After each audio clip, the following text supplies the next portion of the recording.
네, 안녕하세요. 축구 생각입니다. 축구 승무패 토토 37회차 최종픽 공유 드리도록 하겠습니다. 네, 일단 이번 회차는 EPL과 라리가 경기들로 구성이 되어 있고요. 이 최종픽에서는 경기력 관련해서는 이제 초안 때 좀 설명을 드렸었기 때문에 최종 때는 간략하게만 말씀을 드리도록 하겠습니다. 그리고 멤버십 관련해서는 이제 뭐 배팅 내역이라든지 아니면 이 단톡방 참여를 희망하고 싶으신 분들만 가입을 해주시면 될 것 같습니다. 1번 경기부터 말씀을 드리겠습니다. 크리스탈 팰리스 대 토트넘의 경기고요. 일단 토트넘이 정배를 받았습니다. 초한 때는 제가 좀 지우는 쪽을 생각을 했었던 게 일단 토트넘이 결장 예정자가 좀 많습니다. 거기에 손흥민의 출전 여부도 좀 불투명한 상황이고 중원에서 좋은 활약을 보여줬던 이제 뭐 스킵 이런 선수들, 그리고 스킵이 만약에 못 나온다면 뭐 로셀소나 이런 선수도 나와야 되는데 이 선수도 이제 결장 예정이기 때문에 초안 때는 조금 지우는 쪽을 생각을 했었고요. 일단 크리스탈 팰리스 같은 경우엔 밀리보에비치가 출전 여부가 불투명하고 에제가 결장 예정입니다. 2연속 무승부를 하고 있고요. 토트넘 같은 경우에는 말씀드린 선수들 외에도 뭐 세세뇽이나 로메로, 산체스 이런 선수들이 결장 예정이고 3연승을 하고 있습니다. 두 팀 맞대결에서의 특이사항은 크리스탈 팰리스가 토트넘 상대로 약했었고요. 그리고 크리스탈 팰리스가 홈에서는 토트넘 상대로 2연속 무승부를 하고 있습니다.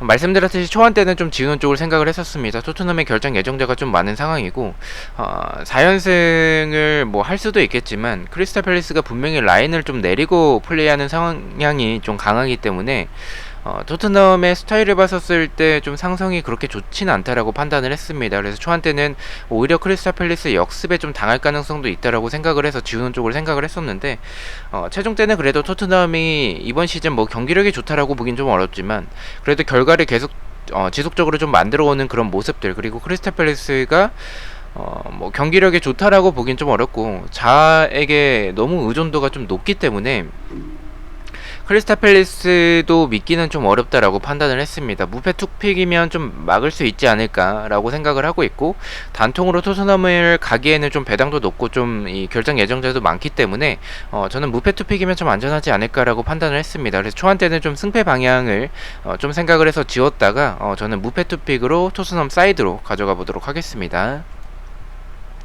자, 2번 경기입니다. 아스날 대 노리치의 경기고요. 아스날은 자카 선수가 퇴장을 당했었고요. 파티의 출전 여부가 불투명한 상황이고 엘레니가 결장 예정입니다. 3연패를 하고 있고요. 노리치 역시 3연패를 하고 있습니다. 두 팀 맞대결에서의 특이사항은 아스날이 노리치 상대로 강했었고 과거 기록이긴 하지만 홈에서는 노리치 상대로 5연승을 하고 있습니다.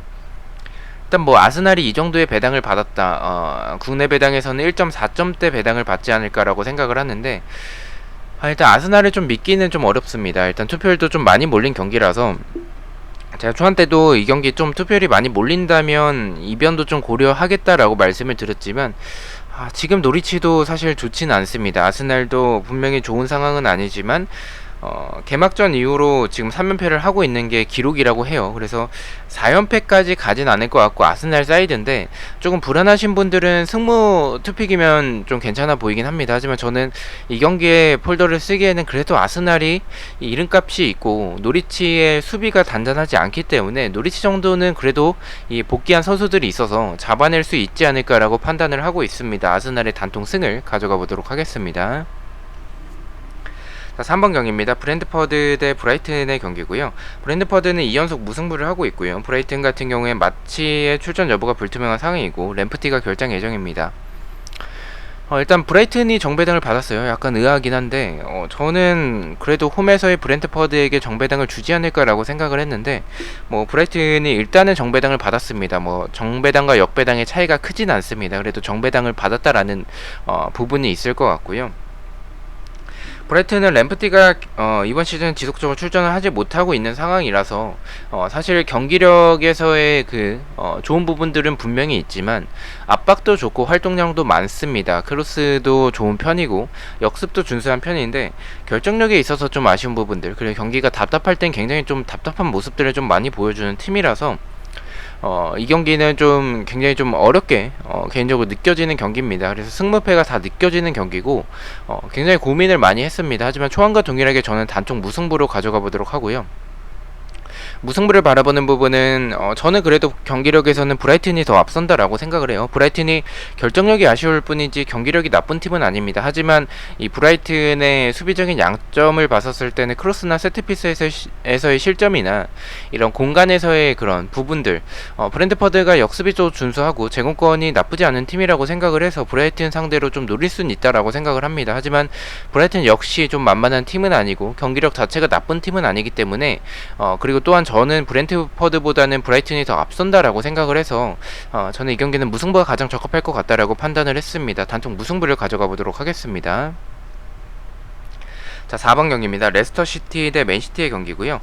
레스터시티는 페레즈가 퇴장을 당했었고요. 페레이라의 출전 여부가 불투명합니다. 베스테르고르, 저스틴, 포파나, 맨디가 결정 예정이고요. 맨시티 같은 경우에 데브라이너와 필포덴의 출전 여부가 불투명한 상황이고 맨디와 라포르테는 결정 예정입니다. 2연승을 하고 있습니다.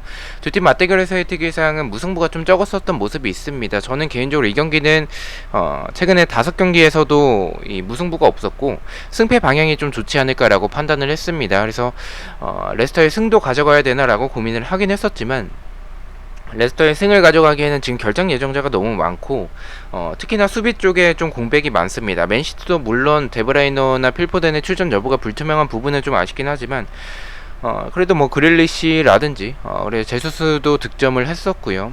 뭐 여러 뭐 마레즈나 뭐 이런 스쿼드 자체가 워낙에 두터운 팀이기 때문에 레스터와 비교했었을 때는 스쿼드가 굉장히 두텁다라고 볼 수가 있겠습니다. 또한 레스터의 지금 결정 예정자가 굉장히 많은 상황이라서 저는 이 경기는 좀 의심하고 있지는 않습니다.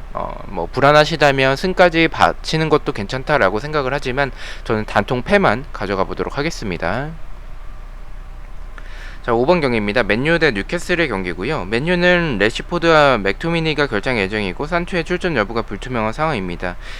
뉴캐슬은 두브라브카, 존조 쉘비, 칼럼 윌슨이 결정 예정이고 헤이든의 출전 여부가 불투명한 상황입니다.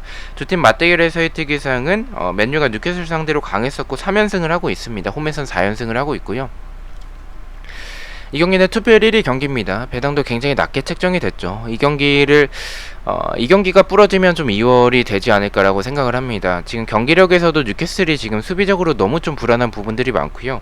거기에 쉘비나 뭐 칼럼 윌슨과 같은 주축 자원들의 결장 예정, 그리고 맨유는 호날두가 지금 뭐 출전이 확실치 돼 보이진 않는데 아마도 출전할 가능성이 있다라고 생각을 합니다. 이런 복귀전에서 분명히 승리로 장식할 가능성이 있다라고 생각을 하고 있고 투표율도 그렇고 배당도 그렇고 저는 맨유의 승에 더 가깝다라고 생각을 하고 있습니다. 맨유의 단통 승을 가져가 보도록 하겠습니다.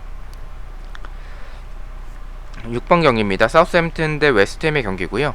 사우스햄튼은 암스트롱과 스멀번이 결정 예정이고 2연속 무승부를 하고 있습니다. 웨스트햄은 주마 선수가 결정 예정이고요. 두 팀 맞대결에서의 특이사항은 무승부가 적은 모습을 보여주고 있습니다. 저는 초반 때는 단통 무승부만 좀 생각을 했었습니다. 경기력을 봤었을 때 웨스트햄이 좀 앞선다라고 생각을 합니다. 왜냐면 사우스햄튼이 결국에는 수비적으로 봤었을 때는 이 측면과 뒷공간에 대한 불안한 부분을 분명히 가지고 있는 팀이기 때문에 웨스트햄이 개막전 이후로 보여주고 있는 이번 시즌의 경기력을 봤었을 때 전방에서의 뭐 안토니오나 보엔 선수를 활용해서 굉장히 좋은 모습을 많이 보여주고 있다라고 생각을 합니다. 그렇다면 이 사우스햄튼의 수비를 봤었을 때 웨스트햄이 분명히 앞서는 경기는 맞다라고 판단을 하고 있지만 저는 개인적으로 사우스햄튼이 이번 시즌 뭐 잉스가 나가긴 했지만 그래도 이 보여주는 전방에서부터의 압박으로 볼을 탈취하고 나가서 이제 역습으로 나아가는 과정이 굉장히 좋다라고 생각을 합니다. 그런 부분들을 보면 웨스트햄 상대로 저는 쉽게 패배할 것 같진 않다라고 생각을 해서 초안에선 단통 무승부를 좀 생각을 했었는데 이 두 팀 맞대결에서의 특이사항에서 무승부가 좀 적은 모습이 있습니다. 그렇다면 승과 패 중에서 하나를 또 가져가야 될 것 같다라고 생각을 했었고요. 그렇다면 저는 웨스트햄에 말씀드렸듯이 경기력에서 좀 앞선다라는 부분이 좀 있다라고 생각을 해서 무패 투픽이면 충분히 막을 수 있지 않을까라고 판단을 했습니다. 사우스햄튼의 무패 투픽 가져가 보도록 하겠습니다. 자, 7번 경기입니다. 와포드 대 울버햄튼의 경기고요. 와포드는 2연패를 하고 있습니다. 울버햄튼은 카스트로와 네투가 결정 예정이고 3연패를 하고 있습니다. 아마도 황희찬이 출전하지 않을까라고 생각을 하고 있습니다. 이 경기는 좀 투표율과 배당의 정력배가 좀 뒤바뀌었죠. 투표율에서는 와포드가 정배당인데 이 배당에서는 울버햄튼이 이 정배당을 받고 있습니다. 저는 개인적으로 좀 약간 의아한 게 물론 울버햄튼이 3연패를 하고 있습니다. 하지만 와포드인데 와포드에게 이 투표율이 정배당을 받고 있다. 물론 뭐 차이가 크진 않습니다. 근데 그건 좀 의아하다라는 생각을 가지고 있습니다. 저는 개인적으로 이 경기는 울버햄튼 사이드로 생각을 하고 있고요. 무패 투픽이면 좀 좋아 보이긴 합니다. 하지만 투표율이 균등하게 분배가 됐기 때문에 단통으로 생각을 했고요. 뭐 울버햄튼의 경기력을 보신 분들은 다들 알고 있다시피 지난 경기 맨유 상대로도 굉장히 좋은 모습을 보여줬었고, 그 전에 이제 토트넘 상대로도 굉장히 많은 슈팅 숫자를 가져가면서 좋은 부분을 보여줬습니다. 결국엔 문제는 이제 결정력이었었는데 사실 황희찬이 결정력이 좋다라고 보기는 좀 어려운 선수라서 고민이 좀 되긴 하지만, 그래도 이 황희찬이 들어오고 나서 역동적인 모습을 저는 보여줄 수 있다라고 판단을 하고 있습니다. 그렇게 본다면 와포드도 사르 선수를 활용해서 측면에서의 공격들이 나쁘지 않은 팀이긴 하지만 수비적으로 불안한 부분들이 분명히 있고요. 울버햄튼의 경기력이 나쁘지 않기 때문에 이렇게 투표율과 이 배당의 정력배가 뒤바뀌었을 때 배당에 들어오는 경우들이 좀 많습니다. 경기력도 그렇고 배당도 그렇고 저는 와포드의 단통 패를 가져가 보도록 하겠습니다. 8번 경기입니다. 첼시 대 아스톤빌라의 경기고요. 첼시는 제임스가 퇴장을 당했었고요. 하베르츠의 출전 여부가 불투명한 상황입니다. 캉테와 루카쿠는 결정 예정이고요. 아스톤빌라 같은 경우에 부엔디아와 마르티네즈, 트라오레, 베일리가 결정 예정입니다.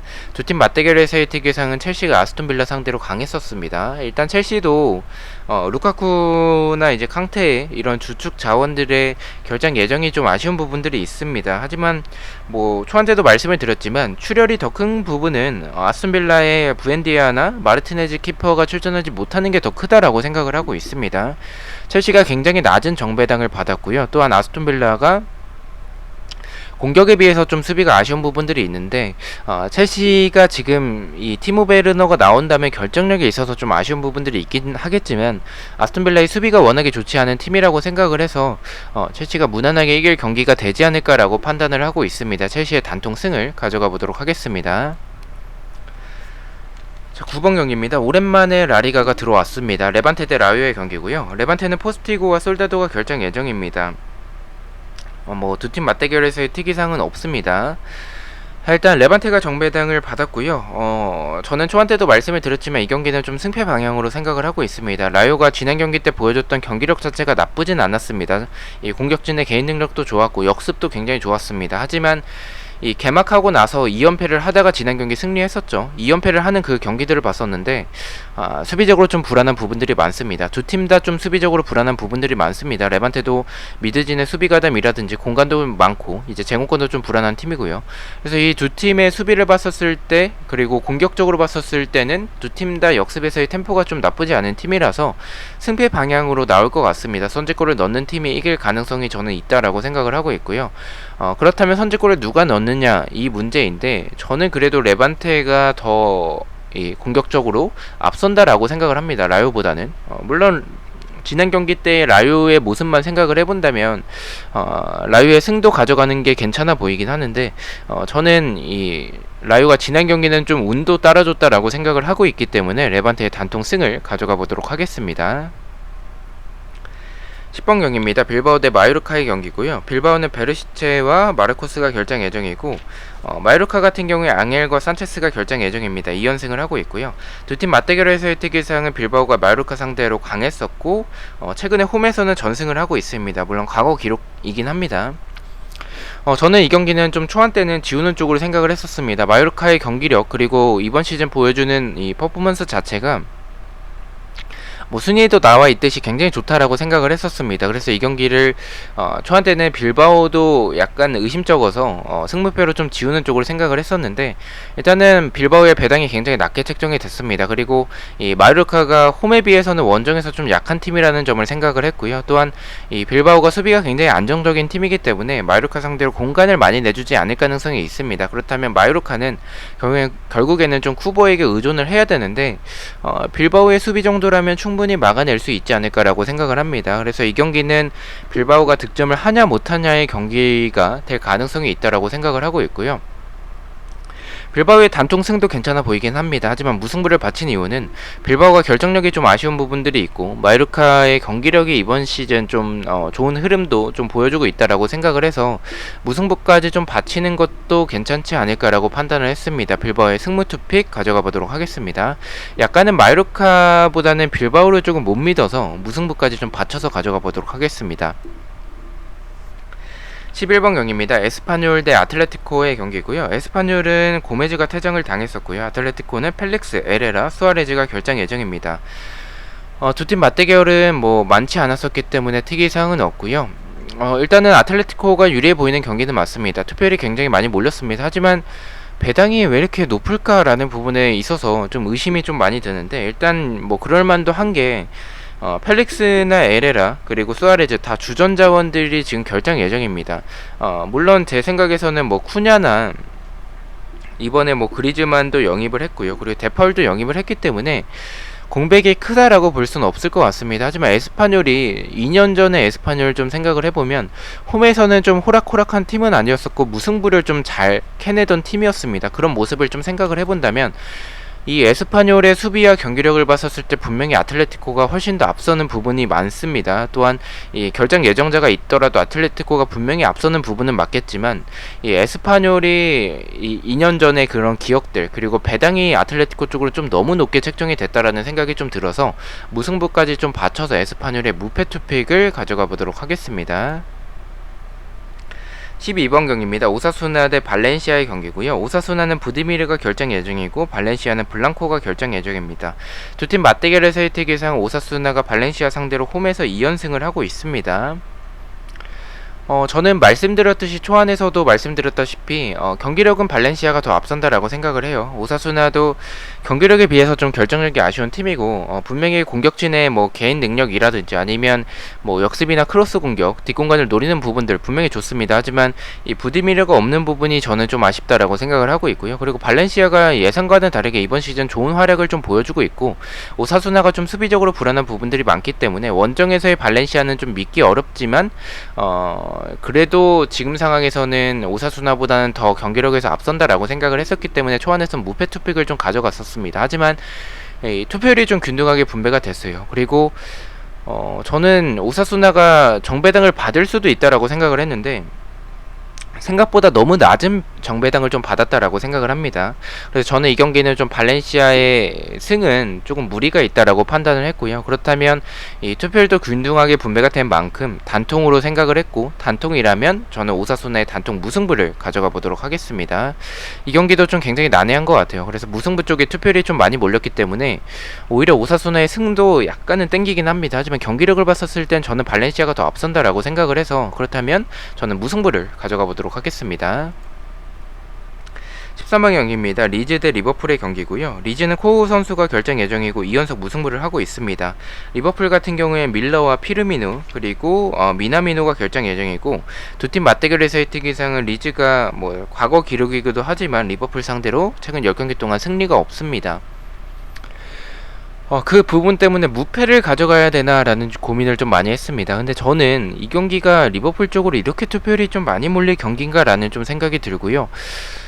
저는 좀 의심이 개인적으로 좀 많이 드는 경기입니다. 리버풀이 물론 이번 시즌 좋은 부분들을 보여주고 있습니다. 하지만 저는 경기력이 그렇게 좋나라는 생각이 좀 들고요. 물론 반다이크가 돌아오면서 수비적으로 이제 안정감을 불어넣어주고 있고 그리고 빌드업 과정도 굉장히 좋은 부분들을 많이 보여주고 있지만 리즈가 저는 만만한 팀은 아니라고 생각을 해요. 과연 리즈가 리버풀 상대로 이 80%까지 넘게 좀 패배를 책정을 받아야 되나라는 팀을 좀 생각을 해본다면 리즈가 경기력에 비해서 굉장히 결정력이 솔직히 말해서 답이 없습니다. 근데 그럼에도 불구하고 리즈 쪽을 좀 생각을 하는 부분들은 말씀드렸다시피 투표율이 이 정도로 몰릴만한 경기는 아니라는 생각이 들고요. 그리고 배당도 좀 높게 책정이 됐다라는 생각이 있고 리즈가 이렇게 좀 리버풀처럼 공간을 좀 많이 내주는 팀이라면 저는 리즈가 충분히 노릴 수 있다라고 생각을 하고 있습니다. 또한 홈에서의 경기라는 점을 좀 더 생각을 해야 될 것 같고요. 그래서 저는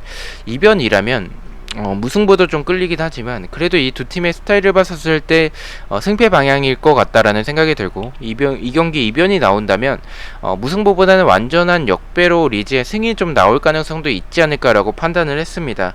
이 경기는 사실 리즈의 단통 패를 가져가는 것을 추천을 드리고요. 제 개인적으로 이 경기는 좀 의심이 많이 들어서 승까지 받쳐서 승패 투픽을 가져가 보도록 하겠습니다. 자, 마지막 경기입니다. 카디스 대 소시에다드의 경기고요. 카디스는 마리 선수가 결장 예정이고 소시에다드는 몰레알 그리고 페르난데즈가 결장 예정입니다. 2연승을 하고 있고요. 두 팀 맞대결에서의 특이사항은 카디스가 소시에다드 상대로 최근 10경기 동안 승리가 없습니다. 물론 과거 기록이긴 합니다. 그리고 4연패를 하고 있고 홈에서는 2연패를 하고 있습니다. 한마디로 소시에다드 상대로 과거 기록이긴 하지만 좀 약했었던 모습들이 많습니다. 근데 약간 불안하긴 합니다. 무승부까지 바치는 것도 좀 괜찮을 것 같은 게 일단 카디스가 좀 수비적으로 나오는 팀이고 그리고 소시에다드가 경기가 안 풀릴 땐 굉장히 답답한 모습을 좀 많이 보여주는 팀이라서 무승부에 대해서 좀 고민을 많이 했습니다. 하지만 일단은 카디스가 수비적으로 나오지만 수비가 굉장히 단단한 팀은 아니고 소시에다드가 뭐 꾸역승이라도 어쨌든 지속적으로 득점을 만들어내면서 승리를 만들어내는 그런 모습을 보여주고 있기 때문에 카디스의 수비를 생각을 해본다면 그래도 소시에다드가 이 경기는 좀 무난하게 이길 가능성이 좀 있지 않을까라고 판단을 하고 있습니다. 폴더에 여유가 있으시다면 개인적으로는 무승부까지 좀 가져가는 것도 괜찮다라고 판단을 하지만 저는 다른 경기에 폴더를 썼기 때문에 저는 카디스의 단통 패만 가져가 보도록 하겠습니다. 자, 이렇게 해서 14경기에 대해서 최종픽 공유를 모두 마쳤고요. 저는 아마도 금요일 저녁이나 토요일 새벽에 풀백과 독식픽 그리고 이제 프로토 영상으로 다시 찾아뵙도록 하겠습니다. 시청해주셔서 너무나도 감사드리고 구독과 좋아요 너무나도 감사합니다. 감사합니다.